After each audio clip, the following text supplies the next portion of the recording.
दोस्तों, भाइयों और बहनों, आप सबका सादर अभिवादन। अब हम केफिर नामक संजीवनी दही के सेकंड पार्ट के वीडियो में प्रवेश कर रहे हैं। इस वीडियो में हम आपको ये बताएंगे कि केफिर कैसे बनाया जाता है और कैसे इसको तैयार करते हैं और कैसे इसको इस्तेमाल के लिए हम लोग इकट्ठा करते हैं। तो जैसा कि मैंने पिछले वीडियो में बताया था कि इस केफिर नामक संजीवनी दही में संजीवनी शक्ति होती है, इसीलिए इसका नाम संजीवनी दही कहलाता है।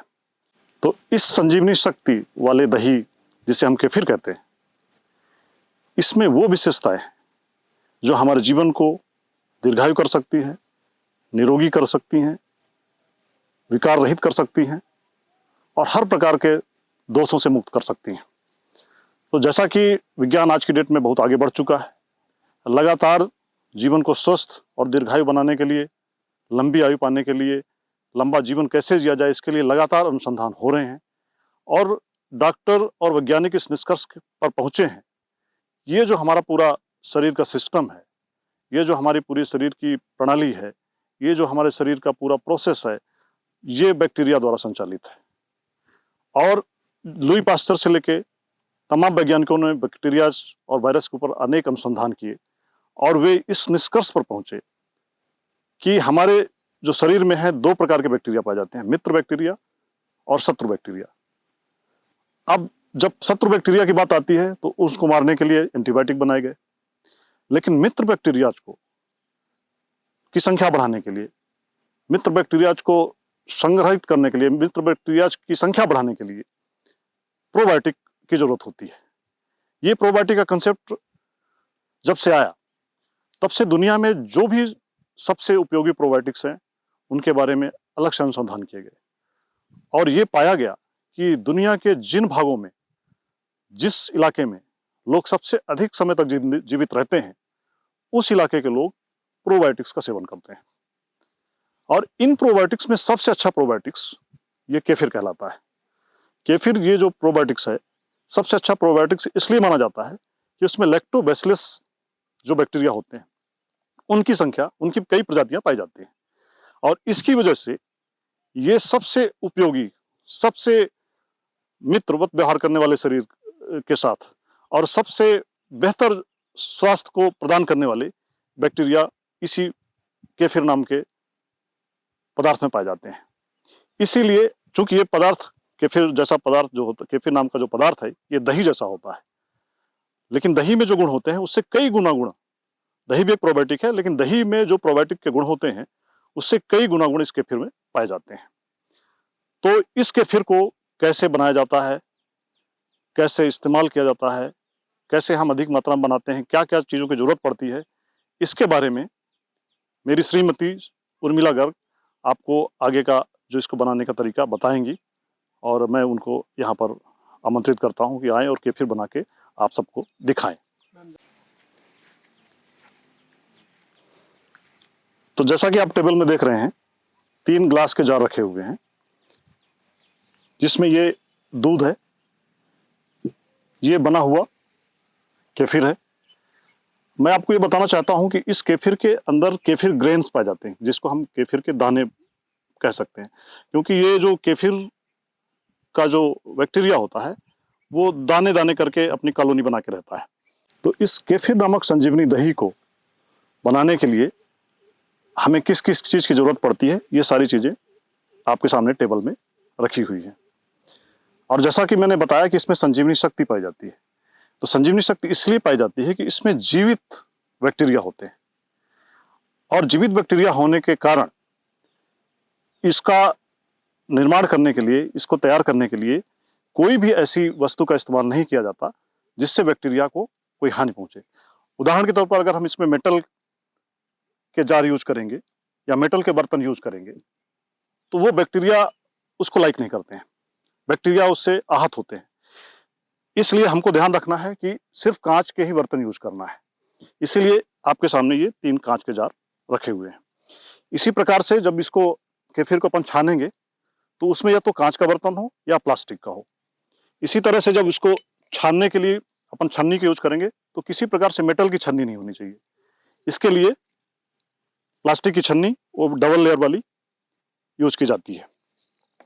और इसके बाद इसी के साथ जो चम्मच है, चम्मच हो सके तो लकड़ी का हो या फिर प्लास्टिक का चलेगा, लेकिन किसी प्रकार से मेटल का चम्मच इस्तेमाल नहीं होना चाहिए, क्योंकि इससे बैक्टीरिया आहत होते हैं और मर जाते हैं काफ़ी संख्या में। इसलिए हमें इस चीज़ का ध्यान रखना है कि जो भी हम केफिर बनाने के लिए बर्तन का इस्तेमाल करेंगे, छन्नी का इस्तेमाल करेंगे, चम्मच का इस्तेमाल करेंगे, ये कोई भी मेटल का नहीं होना चाहिए। स्टील, कॉपर, पीतल, इस प्रकार से किसी भी मेटल का कोई भी सामान यूज नहीं करना है। तो जैसा कि आपके सामने कांच के 3 जार रखे हुए हैं, ये प्लास्टिक की छन्नी रखी हुई है, ये प्लास्टिक का बाउल रखा हुआ है, ये रुमाल है, पतले कपड़े के रुमाल की ज़रूरत पड़ती है, क्योंकि जब हम केफिर तैयार करते हैं तो उन केफिर चूँकि जीवित बैक्टीरिया होते हैं, तो उनको लगातार ऑक्सीजन की ज़रूरत पड़ती है सांस लेने के लिए। इसलिए जिस बर्तन में अपन केफिर तैयार करते हैं उसको इस रुमाल से ऐसे ढका जाता है और उसके मुंह को इस रबर बैंड के साथ बांध दिया जाता है, ताकि लगातार बैक्टीरिया को ऑक्सीजन मिलती रहे और वो अपनी संख्या को निरंतर बढ़ाते रहें। और ये जो चम्मच है, ये एक प्लास्टिक का चम्मच, ये भी आपको जैसा बताया गया कि प्लास्टिक का चम्मच ही यूज करना है या फिर लकड़ी का, ये कोई भी मेटल का कोई भी सामान यूज नहीं करना है। तो ये दूध है, चूंकि ये जो केफिर के बैक्टीरिया होते हैं, केफिर नाम का जो दही होता है, ये दूध से तैयार होता है। दूध इसका मेन इंग्रेडिएंट होता है और ये बना हुआ केफिर है आपके सामने। इस जार में केफिर बना बनाया मौजूद है। अब इसी केफिर से केफिर ग्रेन्स को निकालकर उसको हम ये खाली जार में रखेंगे। इसके बाद उस केफिर ग्रेन को हम शिफ्ट करेंगे और उसमें दूध मिलाएंगे। तो इस प्रकार से जितना दूध मिलाएंगे वो फिर से दोबारा पूरा का पूरा दूध केफिर बन जाएगा। और हम जितना चाहे इस प्रकार से जितना चाहे उतना क्वांटिटी में केफिर बना सकते हैं, पूरे उसको इस्तेमाल कर सकते हैं और दोस्तों को, अपने भाइयों को, रिश्तेदारों को, जिसको चाहे उसको बांट सकते हैं। तो अब इसको कैसे फिल्टर किया जाता है, कैसे छानकर केफिर से केफिर ग्रेन को कैसे अलग किया जाता है, इसके बाद इसमें दूध कैसे मिला जाता है, कैसे इसको छाना जाता है, ये सारा मेरी पत्नी श्रीमती उर्मिला गर्ग आपको आपके सामने करके बताएंगी। आइए। केफिर से केफिर ग्रेन को छानने के लिए, अलग करने के लिए उसको छन्नी से पहले छन्नी में डालते हैं। छन्नी में डालकर उसको चम्मच से हिलाते हैं ताकि जो पतला पतला द्रव है, पतला वाला द्रव उस बाउल में चला जाए और इसके बाद जो बचा हुआ ग्रेन्स है वो आप देखेंगे कि वो छन्नी में रह जाता है। वैसे तो ये पूरा जो दही दिख रहा है ये पूरा केफिर दही ही है। आप इसको भी, इसमें भी दूध मिला के डायरेक्ट केफिर बना सकते हैं।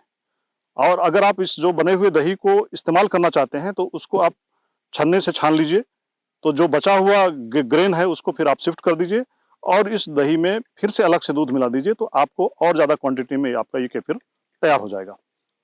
तो अभी जैसा कि आप देख रहे हैं कि इसको छाना जा रहा है छन्नी से और उसको बार बार चम्मच से हिलाया जा रहा है ताकि वो जो ग्रेन्स हैं वो अलग हो जाएं और इसके बाद जो है उसको दूसरे खाली बोतल में, खाली जार में शिफ्ट किया जा सके। ये देखिए, इस छन्नी में आप देख रहे हैं कि बहुत सारे केफिर ग्रेन्स अलग हो गए हैं और इसको किस प्रकार से शिफ्ट किया जा रहा है जार में, दूसरे जार में, खाली जार में। तो ये जो आप देख रहे हैं ये केफिर ग्रेन्स, ये बने हुए केफिर से छन्ने द्वारा छानकर और उसमें से केफिर ग्रेन्स को अलग किया गया। ये दाने दाने इसमें अलग से दिखाई दे रहे हैं, यही है असली केफिर, जिसको असली केफिर ग्रेन कहते हैं। अब इसको फर्दर हम इसको बनाने के लिए और ज़्यादा केफिर तैयार करने के लिए इसमें हम दूध मिलाएंगे। इस बात का ध्यान रखना है कि चूंकि दूध जितना ही शुद्ध हो उतना ही शुद्ध केफिर बनेगा। इसके साथ ही साथ ये भी आपको ध्यान रखना है कि अगर कच्चा दूध हो तो और बेहतर होगा, क्योंकि कच्चे दूध को जब हम पका देते हैं तो उसके अंदर जो जीवंतता होती है, उसके अंदर भी जो बैक्टीरिया वायरस होते हैं जो हमारे शरीर के लिए जरूरी होते हैं, वो उबालने के बाद खत्म हो जाते हैं। हालांकि आप उबाले हुए दूध से बनाना चाहेंगे तो भी बनेगा, लेकिन अगर कच्चा दूध से बनाएंगे तो ये ध्यान रखना पड़ेगा कि जो कच्चा दूध का जो ओरिजिन है, जो सोर्स है, वो एकदम शुद्ध होना चाहिए। आपको पता होना चाहिए कि कच्चा दूध निकालते समय किसी प्रकार का मिलावट नहीं किया गया हो, किसी प्रकार की अशुद्धि नहीं हो, किसी प्रकार की गंदगी नहीं रही हो। क्योंकि अगर आप मान लीजिए कच्चा दूध निकाल रहे हैं और गाय भैंस जहाँ पर पाली जा रही हैं उस स्थान पर मान लीजिए किसी प्रकार की गंदगी है या किसी प्रकार का रोगाणु युक्त वातावरण है, तो उसका असर दूध पर पड़ता है। तो अगर आप श्योर हैं कि जिस जगह से ये दूध आया है वहाँ उस दूध को निकालते समय पूरी सफाई बरती गई है, किसी प्रकार का गंदगी नहीं रही है, तो फिर उस कच्चे दूध को अगर आप इस्तेमाल करेंगे केफिर बनाने के लिए तो वो अति उत्तम होगा।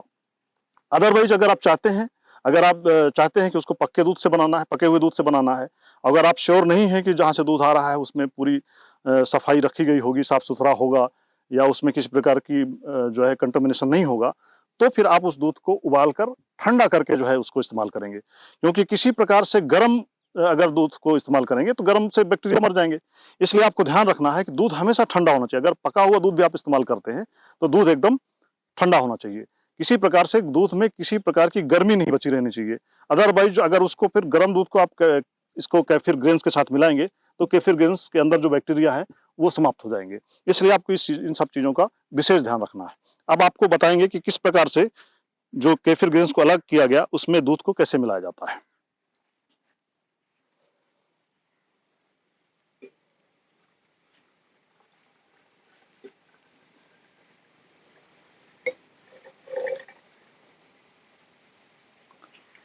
अब देखिए इसमें केफिर ग्रेन में दूध मिला दिया गया।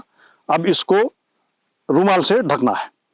रूमाल से इस प्रकार से ढकना है, पतली रूमाल होनी चाहिए ताकि उसके अंदर हवा का आदान प्रदान बना रहेगा जार के अंदर। तो ये पतली रूमाल से इसको ढक दिया गया और ये रूमाल कहीं उड़े नहीं या कहीं हट ना जाए, इसके लिए इसको रबर बैंड से उसके जार के मुंह में बांध दिया गया। अब ये केफिर बनने की प्रोसेस स्टार्ट हो चुकी है। जैसे ही हम केफिर ग्रेन में दूध डालते हैं तो केफिर जो बैक्टीरिया एक्टिव हो जाते हैं और वो दूध को खाने का प्रयास करते हैं और दूध को खा के अपनी संख्या बढ़ाते हैं। अब आप देखेंगे कि अगर कुछ देर बाद या कुछ घंटे बाद इसमें पानी और दूध अलग हो, दूध का पार्ट, सफेद पार्ट और पानी अलग हो जाएगा। आप ये कह सकते हैं कि दूध का दूध और पानी का पानी हो जाएगा। तो इस प्रकार से ये केफिर तैयार हो जाता है। और जिस प्रकार से दही को बनने के लिए टेम्परेचर अगर डाउन है, अगर ठंडे मौसम है तो थोड़ा देर लगता है, टेम्परेचर अगर थोड़ा ज्यादा है तो जल्दी बनता है, वही इस केफिर के साथ भी होता है। बस इस चीज का ध्यान रखना है कि वातावरण इसको जो है बाहर पूरी हवा मिलनी चाहिए, वातावरण में जो है में हवा का आदान प्रदान बना रहना चाहिए।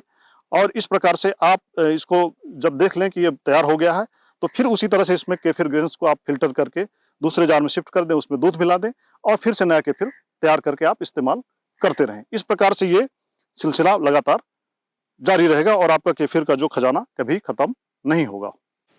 तो जैसा कि इस जार में केफिर ग्रेन में दूध मिलाया जा चुका है, तो अब केफिर बनने की प्रोसेस स्टार्ट है और इसको 6 से 8 घंटे, तापमान के अनुसार ये डिपेंड करता है कितना समय लगेगा। अगर तापमान कम है, अगर ठंडा मौसम है तो थोड़ा ज़्यादा समय लगेगा, अगर मौसम गर्म है तो जल्दी बन जाएगा। और ये जो आपके सामने ये बाउल में छाना गया है इसको, तो ये अब डायरेक्ट इस्तेमाल करने के लिए केफिर तैयार है। अगर इसमें भी अब अगर आप नया केफिर बनाना चाहते हैं तो इसमें दूध मिला देंगे, तो जितना दूध मिलाएंगे उसमें उतना ही केफिर इसमें से भी बन जाएगा। और जैसा कि आप देख रहे हैं कि ये जो इसमें केफिर था इसको अपन शिफ्ट किए इसमें, तो ये जो दीवार में चिपका हुआ है, जार की दीवार में जो इसका पार्ट चिपका हुआ है, इसमें फैट बिल्कुल नहीं है। जो सबसे बड़ा गुण केफिर में पाया जाता है, जिसके कारण ये दही से अलग माना जाता है, सामान्य दही से अलग माना जाता है, वो ये है कि जो केफिर का बैक्टीरिया है वो दूध के सारे फैट को खा जाता है। इसका मतलब ये होता है कि जो दूध में और दही में जो वसा रह जाती है और जो हमारे शरीर के लिए नुकसानदायक है, खासतौर से उन लोगों के लिए जो ओबीज होते हैं, जो मोटे होते हैं, मोटापे का शिकार होते हैं, तो ऐसे व्यक्तियों के लिए दूध और दही नुकसानदायक होता है। लेकिन ऐसे व्यक्तियों के लिए जो ओबीज हैं, जो मोटापे का शिकार है, उनके लिए केफिर एकदम अमृत की तरह, वरदान की तरह है, क्योंकि ये स्वयं पूरे फैट को खाता है और दूध के भी सारे फैट को खा जाता है। इसको अगर आप धोएंगे तो एक भी इस जार की दीवार में चिपका हुआ केफिर का पार्ट नहीं मिलेगा, क्योंकि वो उसमें चिकनाई है ही नहीं, चिकनाई पूरा खा गया। तो सबसे बड़ा फायदा यही है कि जो मोटापे का शिकार व्यक्ति हैं, जो हाइपरटेंशन के शिकार व्यक्ति हैं, इनके शरीर में चर्बी की मात्रा सामान्य लोगों से ज़्यादा पाई जाती है। अगर वो केफिर दही का, इस संजीवनी दही का, इस केफिर का इस्तेमाल करेंगे तो उनके शरीर में जितना भी एक्स्ट्रा फैट है वो पूरा केफिर का बैक्टीरिया अवशोषित कर लेगा और वो स्लिम और ट्रिम हो जाएंगे। तो ये जो कई सालों से अनुसंधान चल रहा है और जो इसका उपयोग कर रहे हैं, उन लोगों ने इस चमत्कार को देखा है, महसूस किया है और उनसे पूछा जा सकता है, उनसे मिलकर भी जाना जा सकता है। तो इस प्रकार से, जिस प्रकार से ये इतनी सारी विशेषताएं इस दही में है, इस केफिर नामक दही में है, इसलिए इसको संजीवनी दही कहा जाता है। और इसलिए कि इसमें सारी ऐसी संजीवनी शक्तियां हैं जो मनुष्य को रोग रहित, विकार रहित, किसी प्रकार की परेशानी रहित जो है बनाती हैं और उसका शरीर लंबे समय तक स्वस्थ, निरोगी, दीर्घायु और हर प्रकार के किसी प्रकार से विकार में मुक्त होकर रह सकता है। तो इस प्रकार से आप लोग को जो केफिर दही के बारे में बताया गया, तो आप इसका इस्तेमाल कर सकते हैं।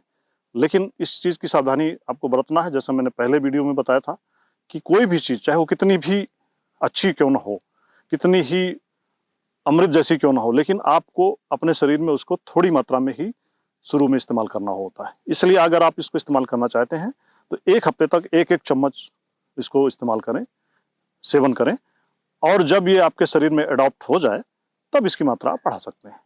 और मैं समझता हूँ कि अगर 1 कप केफिर का सेवन प्रतिदिन किया जाए तो आपका जो रोग प्रतिरोधक क्षमता है, आपका जो इम्यून पावर है, वो इतना एनहांस हो जाएगा कि सारी बीमारियां, सारे प्रकार के विकार आपसे कोसों दूर हो जाएंगे। तो आशा करता हूं कि आप लोगों को जो जानकारी केफिर के बारे में दी गई है उसको आप वेरीफाई करेंगे, जो सब जगह इंटरनेट में भी अवेलेबल है, बहुत सारे वीडियोज़ भी हैं इसके ऑलरेडी। और अगर आपको ये जमता है और इसकी खूबियों से आपको फ़ायदा मिलता है तो आप इसका इस्तेमाल अवश्य करें और इसी के साथ स्वस्थ रहें, दीर्घायु रहें, निरोग रहें और प्रसन्न रहें। बहुत बहुत धन्यवाद। नमस्कार।